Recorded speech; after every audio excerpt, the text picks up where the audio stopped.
तुम्ही काम किती करता याला महत्व नाही, तुम्ही काम कसं करता हेही महत्वाचं नाही, तुम्ही तुमच्या कामाचं नियोजन कसं करता हे फार आणि फार महत्वाचं आहे. 50 वर्षाचं आयुष्य आहे महाराजांचं, पण या 50 वर्षाच्या आयुष्यात एकही घटना अशी नाही, एकही प्रसंग असा नाही की ज्याचं महाराजांनी नियोजन केलं नाही. अहो ते जाऊ द्या, आईच्या गर्भात असतानाच ज्याच्या आयुष्याचं नियोजन ठरलंय असा जर कोणी महापुरुष या सृष्टीत जन्माला आला असेल तर छत्रपती शिवाजी महाराजांशिवाय दुसरं नाव नाही. ही सगळ्यात मोठी गोष्ट. जन्माला यायच्या आधीच ठरलंय काय जन्माला यायचं आहे, जन्माला येण्याआधीच ठरलंय जन्माला येऊन काय करायचं आहे.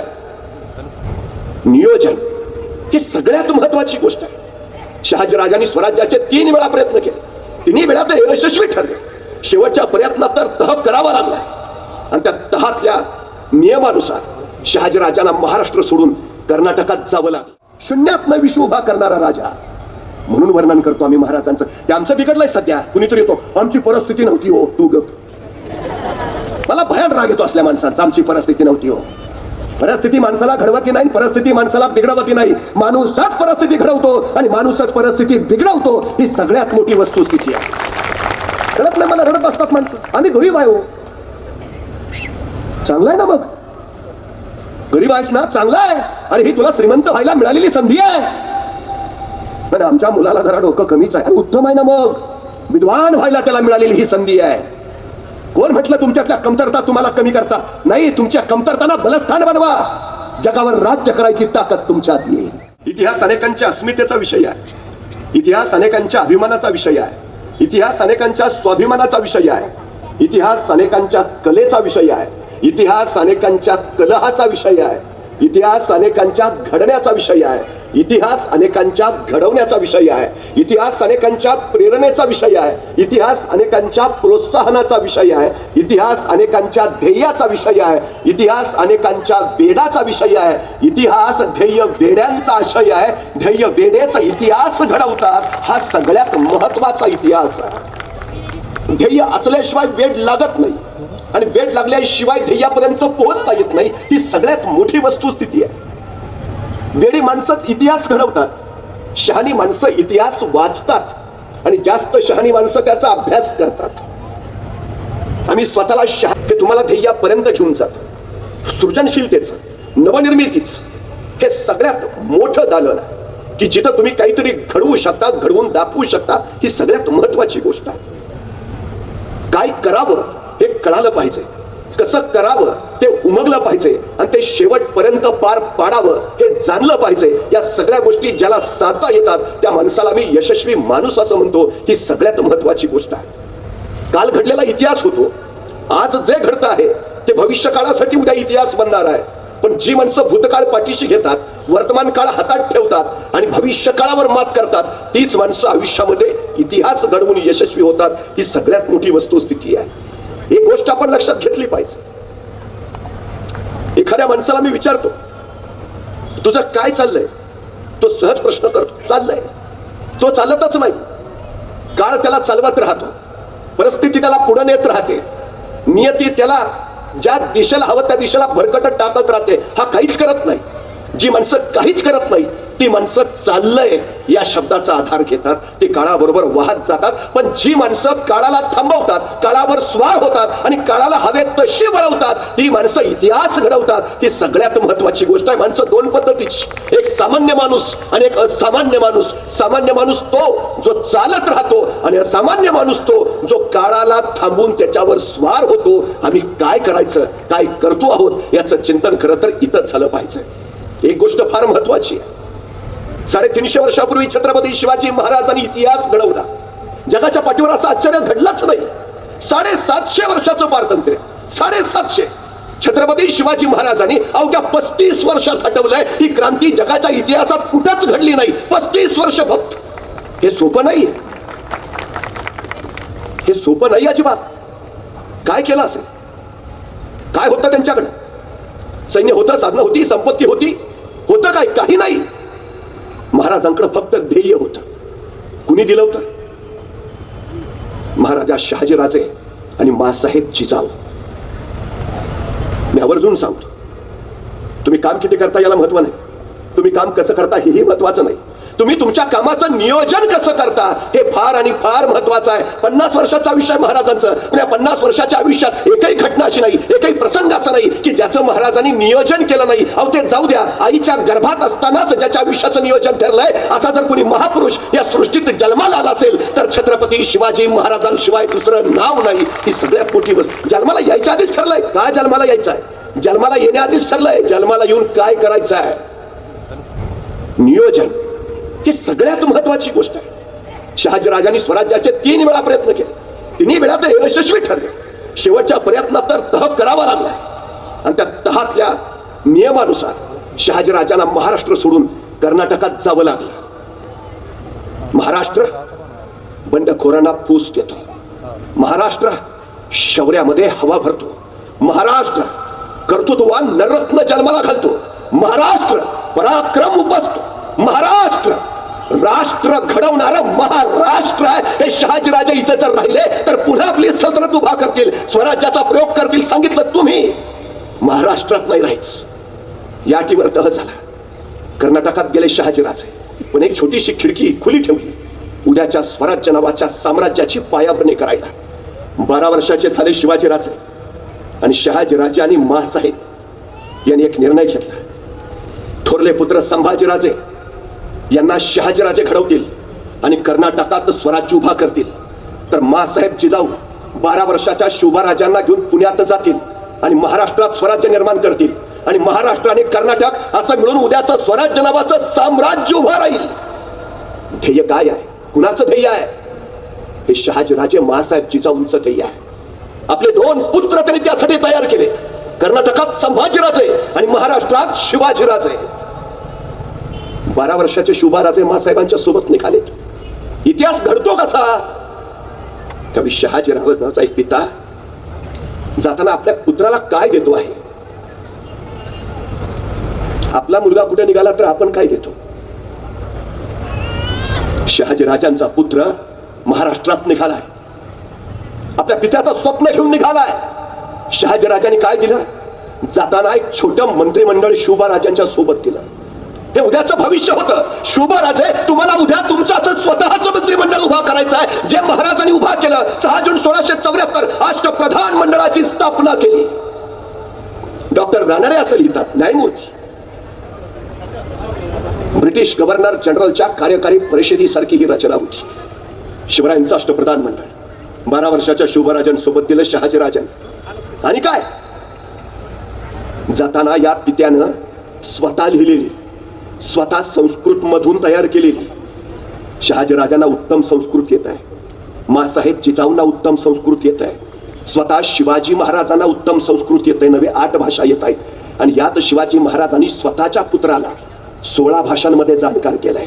मराठी, हिंदी, उर्दू, कन्नडी, तमिळ, हिब्रू, पाली, संस्कृत इतक्या भाषा येत आहेत. इतिहास कधी घडवता येतो?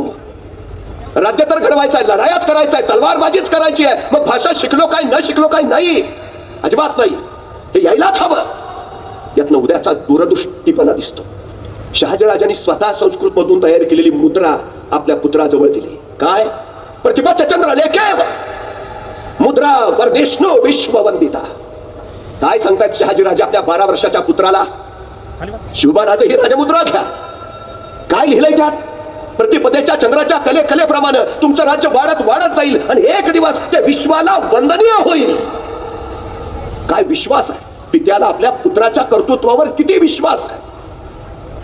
शहाजीराजे असं नाही म्हणत, राजे जमेल ना, कराल ना, होईल ना? शंका नाही, संशय नाही अजिबात.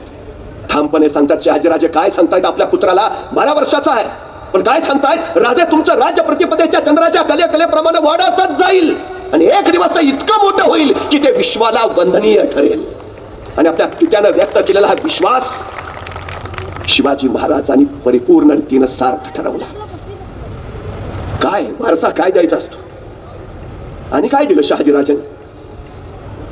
उद्याचं हे जे तुमचं स्वराज्य उभा राहणार आहे ना, त्याला ध्वज हवा. शहाजीराजांनी जाताना शोभाराजेंना भगवा दौलत ध्वज दिला. उद्याच्या निर्माण होणाऱ्या तुमच्या स्वराज्यासाठी हा तुमचा दौलत ध्वज. पण त्याच वेळी शहाजीराजांनी सांगितलं, शोभाराजे हा ध्वज पेलणं कुणालाही शक्य होत नाही. मनगटात रग आणि छातीत धग असावी लागते, कारण हा भगवा साधा नाही, हा भगवा भगवान श्रीकृष्णाचा, हा भगवा प्रभू श्री रामचंद्रांचा, हा भगवा रामकृष्ण हरी म्हणत वारीला जाणाऱ्या वारकऱ्यांचा, हा भगवा हर हर महादेव म्हणत रणांगणावर उतरणाऱ्या धारकऱ्यांचा, हा भगवा त्यागाचा, शौर्याचा, पराक्रमाचा, असीम धडाडीचा राजे खात्री आहे. हा भगवा तुम्ही समर्थपणे पेला. एका पित्यानं केवढं मोठं स्वप्न पाहिलंय आपल्या पुत्रासाठी, आणि हे सगळं घेऊन मासाहेब जिजाऊंच्या सोबत शिवबाराचे पुण्यात आलेत. उद्ध्वस्त तोच झालेला पुणे, भकास कंगाल झालेलं पुणे. राया रावानं गाढवाचा नांगर फिरवलाय सगळा पुण्यावरनं. सगळी भूमी उजाड करून टाकली आहे. एक तुटकी वाण फुटकी कवडी अडकवलेली एक पहा रोवली आहे तिथं. आणि त्या राया रावानं सांगितलं इथल्या रयतेला, इथं वस्ती करणं अशुभ, जो कोणी वस्ती करेल त्याचा निर्वंश होईल. आणि त्या भयानं माणसं परागंदा झाली. सह्याद्रीच्या निबिड दऱ्या खोऱ्यात किर्र कडकापाऱ्यात जीव मुठीत घेऊन कशी बशी जगायला लागली. जगण्यासाठी मरायचं आणि मरण्यासाठी जगायचं एवढाच त्यांच्या आयुष्याचा टास झाला. अशा पुण्यात आल्यात मासाहेब. आम्ही जर कुठं राहायला जायचं म्हटलं तर जागा बघताना पहिलं काय काय बघतो? सगळी व्यवस्था आहे का? पाणी 24 तास येतं का? शेजार कोणकोणाचा आहे? मॉल जवळ आहे का? थिएटर किती अंतरावर आहे? बाकीच्या सोयीसुविधा, बसची व्यवस्था, हायवे आहेत, सगळं काय होतं पुण्यात? सगळं उद्ध्वस्त, सगळं शेजार पाजारला कुणीच नाही. अशा पुण्यात आल्यात मासाहेब. आणि त्या दबात धरून बसलेल्या शेतकऱ्यांना घातली साथ, या या परत या गावात. आणि रयतेने विचारलं कुणाच्या भरोशावर? कडाडल्याची जाऊन तुमच्या शिवबाराजांच्या बळावर. या राजे समर्थ आहेत. काय विश्वास आहे का आईला आपल्या पुत्राबद्दल? माणसं आली, रानात आली, घरात आली, घर गजबजू लागली, गावं कुजबुजू लागली. पण रयतेनं पुन्हा एकदा प्रश्न विचारला, गावात राहलो, घरात राहलो, पण खावं काय, प्यावं काय, शेती करावी तर पेरावं काय, काय आहे आमच्याकडं? आणि मग त्यावेळी महाराष्ट्रातली पहिली सहकारी संस्था उभा राहिली. महाराष्ट्रातली पहिली सहकारी बँक उभा राहिली. या संस्थेचं नाव होतं स्वराज्य. आणि या संस्थेच्या संस्थापिका होत्या मासाहेब जिजाऊ. महाराष्ट्रातली ही पहिली संस्था. त्या संस्थेपासूनचा आजचा हा साई आदर्श पर्यंतचा प्रवास या महाराष्ट्रानं बघितला आहे. दुसरं का नाही करावं असं वाटलं मासाहेबांना? गरज काय आहे? लोकांना हवं काय आहे? सगळ्यात महत्वाची गोष्ट आहे, सगळ्यात, शिवाजी महाराजांनी राज्य उभा केलं, पण महाराजांच्या राज्याचा वचननामा काय? काय होता वचननामा? रस्ते नीट करतो, भारनियमन बंद करतो, बेरोजगारी हटवतो. महाराजांच्या राज्याचा वचननामा काय? कशासाठी हे राज्य? स्वतःला छत्रपती व्हायचं म्हणून, स्वतःला राज्याभिषेक करायचा म्हणून? हा अट्टास कशासाठी आहे? महाराजांनी स्पष्ट सांगितलं, या राज्याचा वचननामा एकच, सर्वांस पोटास लावणे आहे. बस. या मातीत उगवलेला प्रत्येक जण पोटाला लागला पाहिजे, प्रत्येक जण. कारण रिकाम्या पोटी पाठीचे कणे कधी ताट राहत नाहीत. पाठीचे कणे ताट करायचे असतील तर इथल्या लोकांची पहिल्यांदा पोटं भरली पाहिजेत. पोटं भरायची असतील तर त्यांच्या हाताला काम पाहिजे. हाताला काम मिळालं तर त्यांच्या खिशात दाम येईल, आणि खिशात दाम आलं तरच देशाची अर्थव्यवस्था गतिमान होईल. मुठभर लोकांच्या खिशात पैसा गोळा झाला म्हणजे देशाची अर्थव्यवस्था बळकट होत नाही. सर्वसामान्य तळागाळातल्या शेवटच्या माणसाच्या खिशात जोपर्यंत पैसा खुळखुळत नाही तोपर्यंत अर्थव्यवस्था गतिमान होत नाही. 350 वर्षापूर्वी महाराजांनी हे केलं. लक्ष पहिल्यांदा या गोष्टीकडे दिलं. महाराष्ट्रात 450 किल्ले आहेत. 360 स्वराज्यात होते, पैकी 110 किल्ले महाराजांनी आपल्या 35 वर्षाच्या कालखंडात बांधले. फक्त 35 वर्षात. 35 वर्षात एक घर बांधून होत नाही आम्हाला. महाराजांनी 110 किल्ले बांधले. का? स्वराज्य बळकट करणं हा हेतू होताच, पण त्याच्यापेक्षा महत्वाचा हेतू होता या मातीत उगवलेल्या प्रत्येकाच्या हाताला काम मिळालं पाहिजे. सुतार, लोहार, चांभार, न्हावी, जोशी, गुराव, वाणी, मुलानी, साळी, माळी, धनगर, कोळी, आगरी, भंडारी, प्रत्येकाच्या हाताला काम मिळालं पाहिजे. हे राज्य आपलं कधी वाटतं? त्या राज्याच्या कार्यात आपला सहभाग असला तर. महाराजांनी सगळ्यांचा सहभाग घेतला, सगळ्यांचा. त्या मातीतला सुतार एखादी लाकडाची फळी रांधायचा. त्यांनी रांधलेली फळी एखाद्या जहाजाला बसवली जायची. ते जहाज युद्धात उतरायचं. युद्धात त्या जहाजाला विजय मिळायचा आणि तो सुतार छाती काढून सांगायचा, त्या त्या त्या जहाजाची फळी मी रांधली आहे, मी. कोण आनंद दिला महाराजा. ही सृजनशीलता आहे ना, ही निर्मिती क्षमता. हे सगळ्यात महत्वाचं वैशिष्ट्य आहे महाराजांचं आणि महाराष्ट्राचं सुद्धा. महाराजांच्या चरित्रातनं काय घ्यावं? पहिली गोष्ट, ध्येय ठरलंय. आधी ध्येय ठरवा, जे काय असेल ते. काय करायचं? कुठल्याही क्षेत्रात असा, कुठल्याही प्रांतात असा, सगळ्यात महत्वाची गोष्ट काय करायचं आहे हे पहिलं ठरलं पाहिजे. नाहीतर बस स्टँडवर जायचा आणि दिवसभर नुसताच भटकत राहायचा. का रे? एसटीची वाट बघतोय. कुठे जायचंय तेच कळेना. अनेकांची हयात गेली अशीच, कुठे जायचंय तेच माहित नाही, नुसत्या गाड्या शोधत फिरतात. पहिलं ते ठरवा ना कुठे जायचंय. सगळ्यात महत्वाची दिशा आयुष्याला जर द्यायची असेल तर पहिलं ते माहिती पाहिजे. एक जण निघाला होता रस्त्यानं चालत चालत, त्याला बस स्टँडला जायचं होतं पण पल्ला लांबचा. तेवढ्यात पाठीमागून एक रिक्षा आली. त्यांनी रिक्षावाल्याला हात केला. रिक्षावाला थांबला. त्यांनी विचारलं बस स्टँड चलोगे क्या? रिक्षावाला म्हणला चलूंगा. कितना लोगे? तो म्हणला 200 रुपया. अरे रे भरपूर 200 हे भरपूर झाले. मग जा. बस स्टँडवर जायला 200 रुपये म्हणलं तो नाहीच म्हणला. रिक्षावाला पुढे निघून गेला. हा मात्र चालत राहिला. अर्धा तास चालून गेल्यावर परत तोच रिक्षावाला त्याला येताना दिसला. मग त्यांनी परत रिक्षा थांबवली. थांब आप बस स्टँड चलोगे क्या? म्हणला हा. कितना लोगे? रिक्षावाला म्हणला 400 रुपया. 400 रुपया? अरे मगाशी तर म्हणला होता 200 रुपये. 200 रुपये म्हणल्यानंतर मी अर्धा तास चालतोच आहे, म्हणजे अर्धा अंतर तर काटलं असेल. मग आता 200 चे 400 कसे? आता तर अर्धा अंतरच राहिलं असेल ना, मग 400 कशाचे? रिक्षावाला म्हणला साहेब तुम्ही बस स्टँडच्या विरुद्ध दिशेनं चालत आला. दिशा फार महत्वाची असते. बस स्टँडला पोचायचं आहे ना, दिशा बरोबर आहे का नाही खात्री करा, नाहीतर उलटे चालत जाल. ऊर्जेचा क्षय, शक्तीचा क्षय, वेळेचा क्षय, सगळं वाया. अनेकांनी ते केलंय. अनेक जण असेच उठले, कपाळे साहेब व्यवसाय करायचा आहे, उद्योग करायचा आहे. एका गावातले 4 जण एकत्र आले. नाही बसून चालणार नाही, काम केलं पाहिजे. काय करूया म्हणजे चौघा मिळून काहीतरी व्यवसाय चालू करू. चौघांनी पैसे काढले आणि व्यवसाय सुरू केला. का? म्हणजे आपलं गाव बस स्टेशन पासून आत आहे. प्रवासी उतरल्या त्यांना चालत जावं लागतं. किलोमीटर 2 किलोमीटर चालणं लोकांना जमत नाही. आत याची व्यवस्था नाही. म्हणजे काय करूया आपण? रिक्षा घेऊया. म्हणजे स्टँडवरनं माणसं गावात सोडायची. चौघांनी मिळून रिक्षा घेतली. रिक्षा घेतल्यानंतर बस स्टँडवर लावली. आता रिक्षा बस स्टँडवर उभा केली की तिघं मागं बसायचे आणि चौथा पुढे बसायचा. माणसं एसटीतनं उतरली की रिक्षा जवळ यायची. रिक्षात वाकून बघायची. मागं तिघ आहेत, रिक्षा फुल आहे. माणसं पुढे निघून जायची. महिना झाला कोण आतच येणार रिक्षात. उपयोग आहे. 2 महिन्यांनी कळलं या व्यवसायात काही इंटरेस्ट नाही, दुसरा काहीतरी चालू करूया. म्हणजे काय? म्हणजे आता काय लोकांनी गाड्या घेतल्या. गाड्या गावातनं बाहेर फिरतात, पण पंक्चर झाली तर गाडी पंक्चर काढायची आपल्याकडे व्यवस्था नाही. मग म्हणजे काय? रिक्षाचा उद्योग बंद करू, पंक्चरचं दुकान चालू करू. मग चौघांनी परत पैसे काढले, पंक्चरचं दुकान चालू केलं. 6 महिने झालं एकही गाडी पंक्चर काढायला आली नाही. का?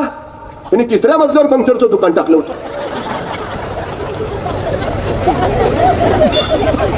आमची अडचण काय माहिती आहे? इच्छा खूप आहेत लोकांच्या. अभ्यास. एखादा व्यवसाय उभा करायचा झाला तर पहिल्यांदा आजूबाजूची माहिती संकलित केली पाहिजे. त्या व्यवसायाचा पूर्ण अभ्यास केला पाहिजे. पूर्ण खडानखडा कण न कण तुम्हाला माहिती पाहिजे, तेव्हा पहिल्यांदा पाऊल टाकलं पाहिजे. आमची अडचण काय आहे? अभ्यास नाही, माहिती नाही. 100 कोटी पर्यंत संस्था नेऊ असं अभिवचन शिवाजीराव कापळेंनी दिले. 8 वर्षात 9 वर्षात 125 कोटीवर गेले. हे कधी होतं? 3ऱ्या मजल्यावर संस्था काढून नाही, माणसात राहून, माणसांचा विश्वास संपादन करून. अभ्यास, व्यासंग, ह्या सगळ्याच गोष्टी महत्वाच्या आहेत. दिशा ठरवायला हवी आणि मग ठरवायला हवं काय करायचं. ध्येय ठरलंच आहे, हे करायचं आहे, ते करायचं, पण त्याच्यासाठी या सगळ्या गोष्टी महत्वाच्या आहेत. या आमच्या पिढीला त्या सांगायला हव्यात. अलीकडे झालंय काय? अनेक तरुणाई आमची नव्या क्षेत्रात येऊ पाहते, येते, यशस्वी मात्र होत नाही.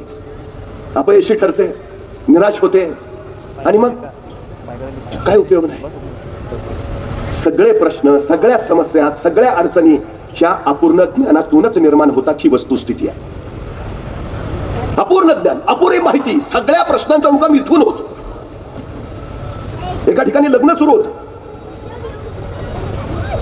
नवरा नवरी उभा, अंतरपाठ धरलेला. आता पुरोहित मंगलाष्टका सुरू करणार होते. तेवढ्याच गावचे सरपंच उठले आणि जमलेल्या सगळ्या लोकांना म्हणाले, लग्न लागायच्या आधीच विचारतोय, या लग्नाबद्दल कुणाला अडचण आहे का? कुणाला काय प्रश्न आहे का? असेल तर आत्ताच सांगा. लग्न झाल्यानंतर या दाम्पत्याला त्रास नको. कुणाला काही शंका, अडचण, कुणाची समस्या, प्रश्न असेल तर आत्ताच सांगा. सरपंच एवढे बोलले. तेवढ्यात मागच्या रांगेत बसलेली एक तरुणी हातात तानं बाळ घेऊन उभा राहिली आणि सरळ स्टेजच्या दिशेने यायला लागली. तानं बाळ घेतलेली ती तरुणी बघितली तशी नवरी एक पाऊल मागे सरली, खाडकन नवऱ्या मुलाच्या मुस्कडात मारली. त्याला काय कळेच ना काय झाले. ती तानं बाळ घेतलेली तरुणी बघितली. नवरी मुलीच्या आईला बेशुद्धी जागेवरच पडली चक्कर येऊन. ती तानं बाळ घेतलेली तरुणी बघितली. मुलीचा बाप बंदूक आणायला घरातच धावला जागेवर. ती तानं बाळ घेतलेली तरुणी बघितली. मुलीच्या भावाने डोक्यावरचे फेटे काढले आणि मुलाच्या दिशेने धावले. ती तानं बाळ घेतलेली तरुणी बघितली. वय पाहुणे उभा राहिली. मोडलं. सगळा उद्योग तिथल्या तिथं. तेवढ्यात ती तरुणी पुढे आली आणि सरपंचाने विचारलं, काय ग बाळ, तुझी काय अडचण आहे? तशी ती तानी बाळ घेतलेलं तरुणी म्हणाली, माझी अडचण? माझी कुठे अडचण आहे? तुम्ही काय बोलताय ते मला मागं नीट ऐकू येत नव्हतं म्हणून पुढे आले.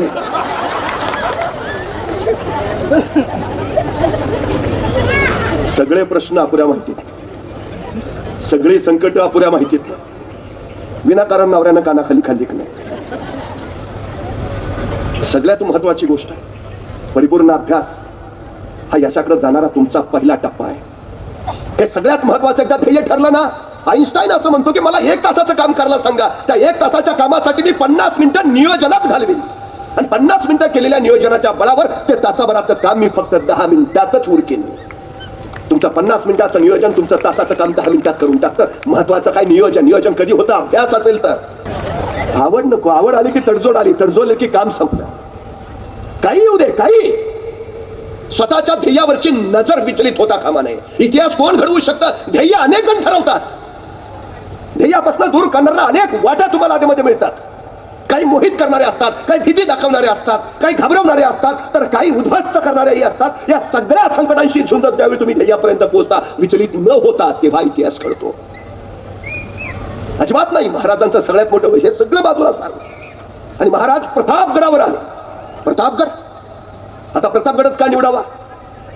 शेजारी थंड हवेचं महाबळेश्वर आहे म्हणून? नाही हो. बिकट आहे, घनदाट आहे, किरदऱ्या कोऱ्यांचा, भयान कडेकापाऱ्यांचा. दिवसा ढवळ्या सूर्याची त्या जमिनीवर पोचत नाही. माणसाची बात सोडा, पाकळशी तर फिरकत नाही, असा भयान प्रतापगड नियोजनाचा भाग आहे.